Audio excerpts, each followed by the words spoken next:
The conversation around a possible $2,000 tariff dividend has stirred up a wave of curiosity, confusion, and anticipation.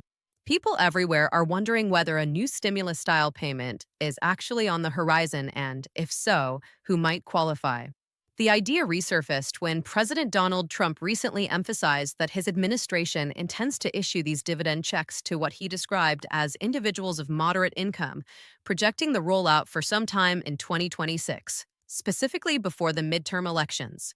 He highlighted that the government has collected hundreds of millions in tariff revenue and that this money could be redirected back to everyday Americans in the form of these proposed payments.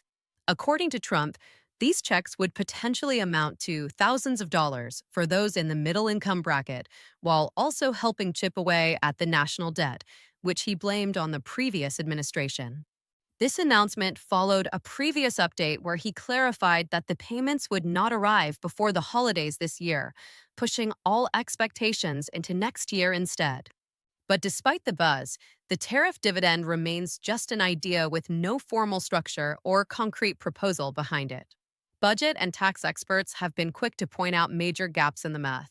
For example, Erica York from the Tax Foundation noted that if the cutoff for eligibility was set at $100,000 per year, roughly 150 million adults could qualify. That would create a total cost approaching $300 billion, far more than what tariff revenue has generated so far. According to federal data, tariff-related revenue reached $195 billion as of September 30th, and even though future projections estimate up to $3 trillion in tariff revenue across the next decade, the current amount falls short of what would be needed to fund the proposed checks today. Still, the administration could, in theory, issue payments based on anticipated future revenue, but this remains speculative without official legislation or a detailed plan. The tariff dividend concept isn't entirely new. Earlier this year, Trump floated a similar idea, a tariff rebate for taxpayers in specific income brackets, inspired by the pandemic-era stimulus checks. This earlier version even led to a bill proposed by Senator Josh Hawley, known as the American Worker Rebate Act of 2025, which included potential payments ranging from $600 to $2,400 for qualifying families. Yet, that bill has not passed Congress and remains stalled. Another concept that made headlines earlier in the year was Trump's mention of a possible $5,000 Doge dividend, which he described as returning part of the savings identified by Elon Musk's Department of Government Efficiency. But since mentioning it at a summit in Miami, no further explanations or updates have been provided, and the idea appears to be more theoretical than imminent. Even though America has experienced several rounds of stimulus payments in recent years, those were tied directly to COVID-era economic policies, and the last chance to claim the third stimulus check closed on April 15, 2025. Any claims for the earlier two payments have also expired, effectively closing the chapter on those programs. It's important to understand the differences between the types of payments often discussed. Rebates are partial refunds. Dividends are distributions of profit to shareholders, and stimulus checks are direct payments intended to boost economic activity. Recently, rumors of a fourth stimulus check have circulated widely online, but there has been no confirmation from the IRS or Congress. In many cases, those claims have turned out to be misinformation or outright scams, underscoring the need to verify information through reliable sources. As for Trump's proposed $2,000 tariff dividend, eligibility would likely focus on middle and lower-income Americans while excluding higher-income earners. Although exact thresholds haven't been officially defined, past stimulus programs under Trump extended full payments to individuals earning up to $75,000 and couples earning up to $150,000, with reduced payments for those above those limits. To better understand who might fall under the middle class, Pew Research Center defines the category as households earning between two-thirds and double the median income. With the median U.S. household income at around $83,730 in 2024, that places middle-class earnings roughly between $55,820 and $167,460.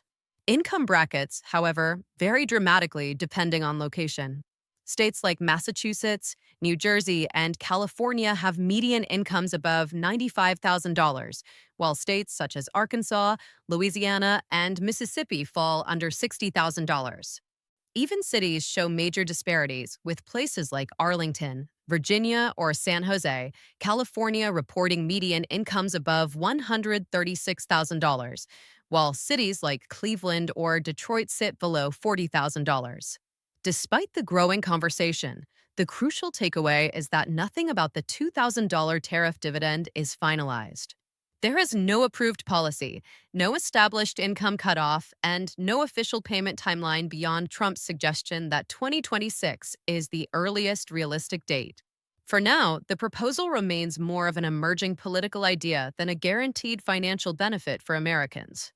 All of this uncertainty has left many people wondering what will really happen next and whether a new wave of government payments is truly in the works or simply part of a larger political narrative. As the discussions continue, it's important to separate what's confirmed from what's speculative. The concept of a tariff funded dividend is still in its early stages, with no legislation drafted, no IRS guidelines outlined, and no formal criteria announced.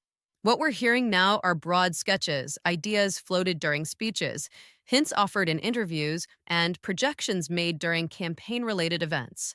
Until an actual proposal is put on paper and put through congressional review, everything remains up in the air, no matter how compelling or promising it may sound.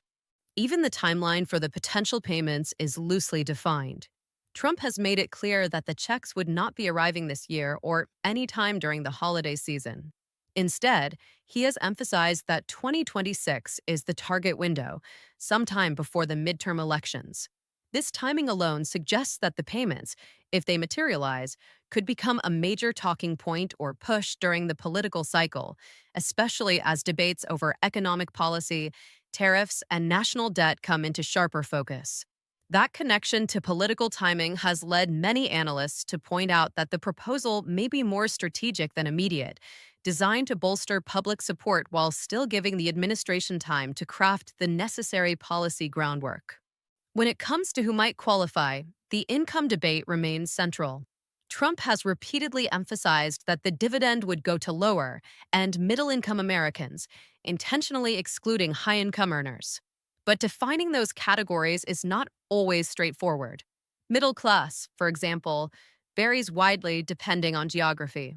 Someone earning $80,000 in a city with a high cost of living may still feel financially strained, while that same income could stretch much farther in a lower-cost area.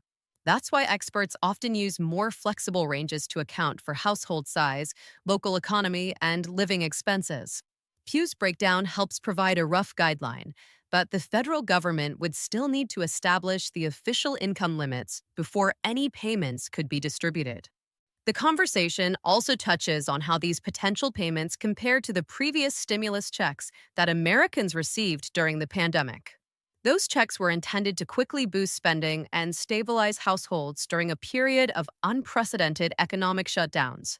The proposed tariff dividend, however, is framed differently, not as emergency relief, but as a return of money collected through tariffs, essentially redistributing a portion of government revenue back to taxpayers. This distinction matters because it affects how the payments would be justified, structured, and distributed. A stimulus check is meant to stimulate economic activity, whereas a dividend is meant to share surplus revenue. Understanding the difference helps clarify why this proposal is still generating debate about its feasibility and purpose. Another major factor shaping public expectations is the wave of misinformation found online. Many posts, videos, and articles have claimed that stimulus checks or tariff dividends are already approved or on the way. Some even include fake confirmations or doctored IRS announcements. These types of viral claims can mislead millions, especially when financial anxiety is high and people are eager for good news. That's why officials and analysts consistently urge people to rely on verified sources, such as the IRS, Treasury Department, or congressional updates, rather than social media rumors. Until one of those official agencies confirms a program, it's safest to assume that any mention of approved payments is inaccurate. What remains clear is that Americans are paying close attention to any news involving government payments, whether stimulus checks, rebates, or dividends. The economic landscape of recent years, rising costs, shifting wages, and mounting debt, has made the prospect of direct payments especially appealing to many households. As a result, even the mere suggestion of a $2,000 check gains rapid traction and sparks widespread discussion. But the gap between an idea and an implemented policy is significant, and this proposal still has a long way to go before anyone sees money in their bank account. For now, the best approach is to stay informed, remain cautious about unverified claims, and keep an eye on official statements as the proposal develops. Whether or not the tariff dividend becomes a reality will depend on multiple factors: congressional approval, tariff revenue predictions, national debt considerations, and the political climate leading into 2026. The conversation is far from over, and as new details emerge, this topic will continue to evolve, shaping public expectations and political discussions across the country.